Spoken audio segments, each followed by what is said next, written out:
আপনার যদি শহরে যায় আর গ্রামে ফিরে আসতে না মন চায়, আপনার আসতে হবে না। আপনি চাইলে অন্য কাউরে বিয়া শাদী করেন, তাতেও আমার কোনো সমস্যা নেই। ব্যাগ সব কিছু কাপড় চোপড় গুছাই দিছি।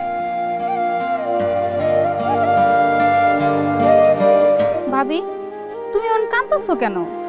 যে চলে গেছে তার জন্য কাঁদতে কোনো লাভ আছে? এমন একটা ছেলেরে আমি পেটে ধরছিলাম, এই কথাটা ভাবলেও এখন আমার মেজাজটা খারাপ হয়ে যাইতেছে। বউটার কথা ভাবলো না, বাপ মার কথা ভাবলো না, কাউরে কিছু না বইলা এমনি চোরের মতন বাড়ি থেকে বাইরে হয়ে গেল। সি সি সি সি সি সি। আমার চিন্তা হইতেছে অন্য জিনিস নিয়ে। ওনার তো জ্বরটাও তো ভালো হয় নাই।